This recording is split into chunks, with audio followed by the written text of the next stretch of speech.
Hello बच्चों, क्या हाल चाल। उम्मीद करता हूँ आप अच्छे होंगे। Welcome to my YouTube channel Arastu biology classes में आपका एक बार फिर से स्वागत है। आज हम क्लास 12 का पुष्पीय पौधों में लैंगिक जनन का पार्ट 3 पढ़ने वाले हैं। ठीक है, तो जो बच्चे मेरी वीडियो पर नए हैं वो इस चैनल को लाइक और सब्सक्राइब जरूर करें और वीडियो को अंत तक जरूर देखें। चलिए स्टार्ट करते हैं। बेटा हमारा आज का क्वेश्चन है, कृत्रिम परागण किसे कहते हैं।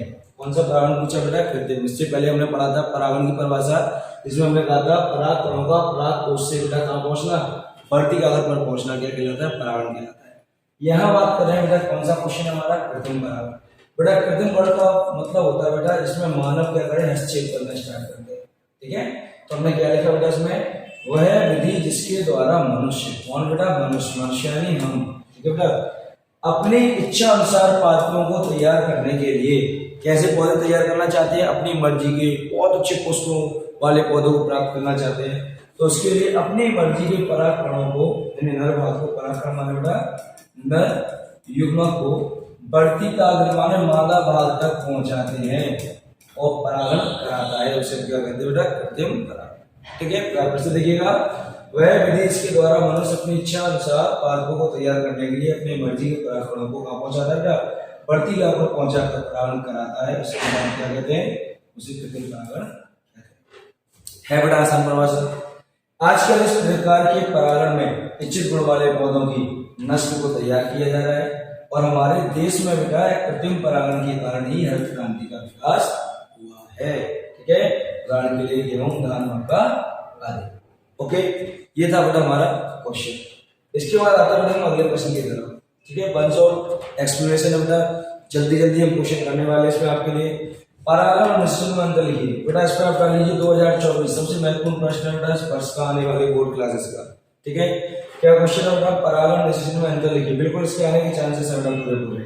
तो परागण में हमने क्या लिखा था? परागण की क्रिया में परागकण पुंकेसर परागकोश से निकलकर बेटा कहाँ पहुंचते हैं? वर्तिकाग्र पर। ठीक है, इस क्रिया में नर और मादा युग्मक आपस में मिलते यानी संलग्न होते हैं, क्योंकि बेटा क्या है? निषेचन।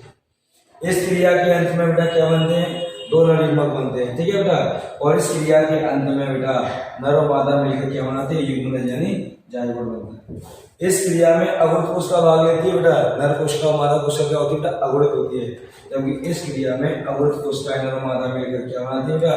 द्विगुणित कोशिका का निर्माण करते हैं। इस क्रिया के लिए बेटा माध्यम की आवश्यकता होती है और इसके लिए माध्यम की आवश्यकता नहीं होती।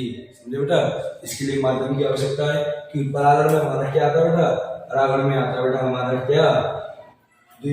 पर परागण बेटा। ठीक है, मतलब कि निषेचन में बेटा क्या होता है? माध्यम की आवश्यकता बिल्कुल भी कतई नहीं होती। अगला बेटा, इस क्रिया के बाद पुष्प के समान आकार में परिवर्तन नहीं होता। ठीक है, जबकि इस क्रिया के बाद पुष्प बेटा फल और बीज में बदल जाता है। ये आपका सबसे महत्वपूर्ण प्रश्न बेटा परीक्षा में आने की पूरे चांसेस है।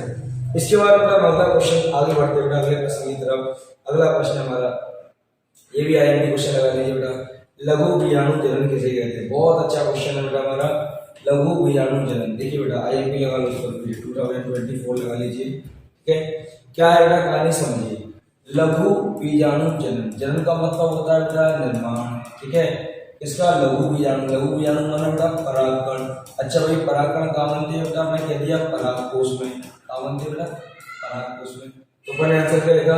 परागकोश में परागकणों के निर्माण की प्रक्रिया को लघु बीजाणु जनन कहते हैं। तो कितना आसान परिभाषा हो गया है बेटा? आसान। किसमें? परागकोश में परागकणों के निर्माण की क्रिया को क्या कहते हैं? लघु बीजाणु जनन। इस क्रिया में परागकोश के अंदर यह क्रिया परागकोश के अंदर प्रत्येक पाली में होती है। परागकोश के अंदर कितनी पालियां होती है? 4। ठीक है, परागकोश के अंदर की सामान्य कोशिकाओं को, जो नॉर्मल कोशिका होती है प्रारंभिक अवस्था में, उसे कहते हैं आर्किस्पोरियल कोशिका। कौन सी कोशिका कहते हैं बेटा? आर्किस्पोरियल। ठीक है, अंडरलाइन कर लेना, इससे ऑब्जेक्ट बन सकता है। इनमें से कोई एक कोशिका बेटा अपने आकार में क्या होती है? बड़ी होती है, और बड़ी होने के बाद विकसित होती है। इधर बेटा क्या करती है? विभाजन करती है। क्या करती है बेटा? विभाजन करती है। और बाहरी कोशिका को बेटा क्या बनाती है? विभाजन के बाद जो बाहर की तरफ कोशिका बनती है, बाहरी कोशिका से पैराइटल कोशिका कहते हैं बेटा, और जो अंदर कोशिका बनती है उसको कहते हैं स्पोरोजीनस सेल यानी कोशिका। आगे चलकर बेटा यही स्पोरोजीनस जो कोशिका है बेटा ठीक है, वो आगे विभाजित होकर बेटा क्या बनाती है, कोशिकाओं का समूह।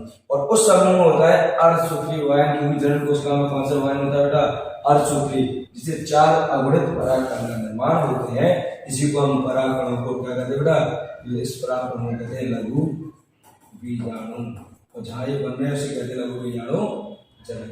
कैसा लगा आपको क्वेश्चन बेटा, मजा आ रहा है बेटा, शेयर करते रहिएगा, लाइक सब्सक्राइब करते रहिएगा। इसके बाद बेटा हमारा अगला प्रश्न आता है, वायु परागित पुष्प और कीट परागित पुष्प में अंतर। अब आप समझना बेटा, ये दोनों पर परागण के भाग हैं, इसके पर परागण के माध्यम। एक पुष्प किससे परागित हो रहा है, वायु द्वारा, एक किससे परागित हो रहा है बेटा, कीट द्वारा, यानी दोनों पर परागण के माध्यम है, दोनों परागण संपन्न हो रहे हैं। लेकिन हमें पता है वायु पूर्ण रूप से नहीं होता, कंफर्म नहीं है बेटा, जबकि कीट कंफर्म है, परागित करता है। तो कहानी क्या बेटा इसकी, देखिएगा।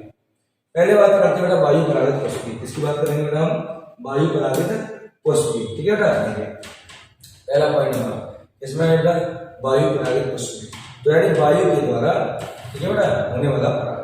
तो वायु के द्वारा बेटा केवल बहुत कम परागकण क्या करते हैं, बढ़ती गति पर पहुंच जाते हैं। तो हमने कह दिया इसमें पुष्प छोटे बनते हैं, अस्पष्ट होते हैं और रंगीन होते हैं, जबकि इसमें बेटा पुष्प बड़े होते हैं, स्पष्ट होते हैं और चमकीले रंग वाले होते हैं।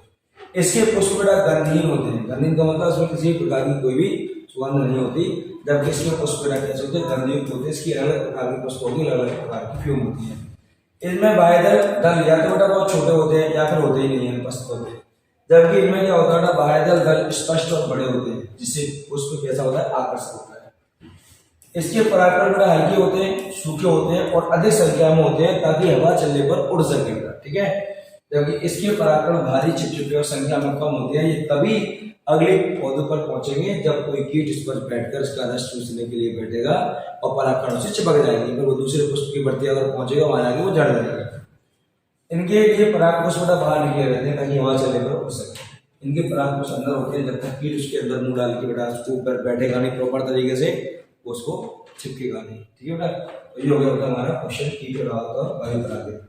अगला प्रश्न आता है बेटा विपुंसन किसे कहते हैं। अच्छा क्वेश्चन है, 2 नंबर का क्वेश्चन है, IMP क्वेश्चन पेपर में आने के इसके चांसेस हैं, हो सकते हैं बेटा, ठीक है। क्या पूछ रहा है बेटा, विपुंसन स्टोडियम 2024 लिखते बेटा, बोर्ड की परीक्षा के लिए महत्वपूर्ण प्रश्न है। विपुंसन, यदि कोई मादा जन द्विलिंगी पुष्प धारण करता है, मतलब पौधे का मादा भाग कैसा पुष्प धारण कर रहा है बेटा, द्विलिंगी, ठीक है। तो पराग के निकलने से पहले पुष्प कलिका से क्या होता है बेटा, पराग कोश के निष्कासन के लिए, उसे हटाने के लिए, परागण की क्रिया के पहले, पराग कोश से परागकण बाहर निकले उससे पहले ही हम क्या करते हैं, एक जोड़ी चिमटे का प्रयोग करते हैं, ठीक है।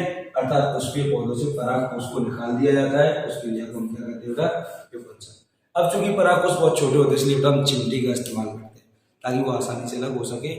उसके बाद हम कृत्रिम परागण में इसका इस्तेमाल कर सकते हैं, इस बात का विशेष ध्यान रखिएगा, ठीक है बेटा। इसके बाद हम आगे बढ़ते हैं।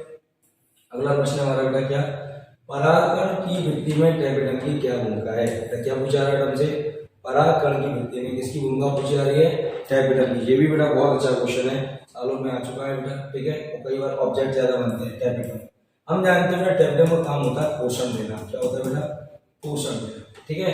तो हमने लिख दिया परागकण की वृद्धि रचना की सबसे आंतरिक जो परत होती है वो होती है बेटा टैपेटम।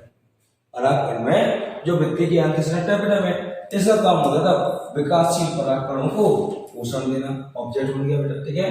टैपेटम की कोशिकाएं सघन होती हैं, जीवद्रव्य से भरी होती हैं और एक से अधिक केंद्र युक्त होती है, ताकि ज्यादा से ज्यादा परागकणों को ये पोषण दे सके और परागकण बाहर आकर बेटा प्रक्रिया को पूरा कर सके, ठीक है बेटा। इसके बाद 2024 का बेटा अगला क्वेश्चन, अरे भैया 2024 क्वेश्चन लगातार बनते जा रहे हैं, इसको करते रहिएगा, छोड़ना नहीं है बेटा इसको, ठीक है।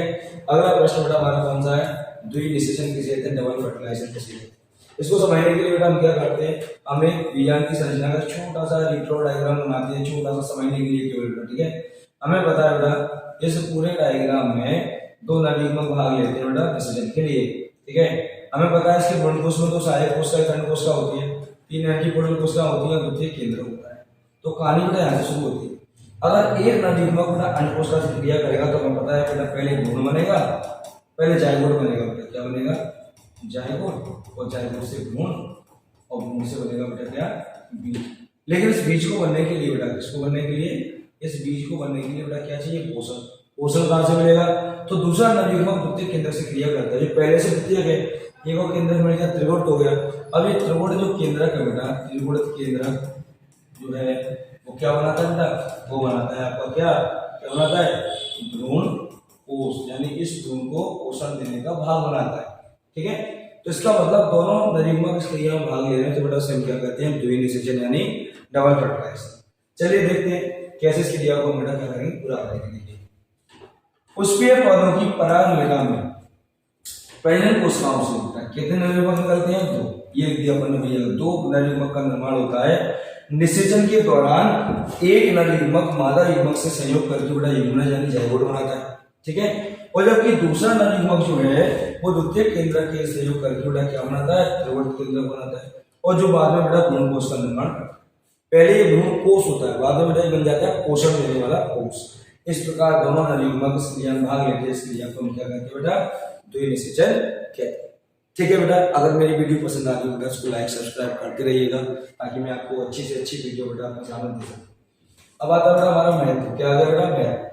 द्विनिषेचन के कारण नरयुग्मक और द्वितीय केंद्रक क्या बनाते हैं, भ्रूणकोष बनाते हैं, तभी तो भ्रूण को पोषण मिलेगा। जैवक्षम बीजों के, ऐसे बीज जो जीवन भर जीवित निष्क्रिय अवस्था में होते हैं, लेकिन जब भी आप उसे बोगे तो जीवन में पाया जाता है, वो अंकुरित होकर नया पौधा बनाएंगे, उन्हें कहते हैं जैवक्षम बीज। उसके बनने के लिए बेटा किसकी आवश्यकता होती है, द्विनिषेचन की। भ्रूणकोष परिवर्तित भ्रूण का पोषण करता है। परिवर्तित माने होता है विकसित हो रहे भ्रूण का, जिससे अच्छे और स्वस्थ बीज का बेटा क्या होता है, निर्माण होता है। ठीक है बेटा, आप एक बार इसको पढ़ दीजिए।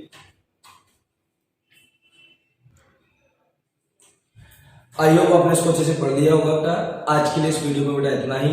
कल हम इस चैप्टर का 4th पार्ट लेके आएंगे, जिसमें हम बीज और फलों के बारे में चर्चा करेंगे। ठीक है, तब तक के लिए thank you so much and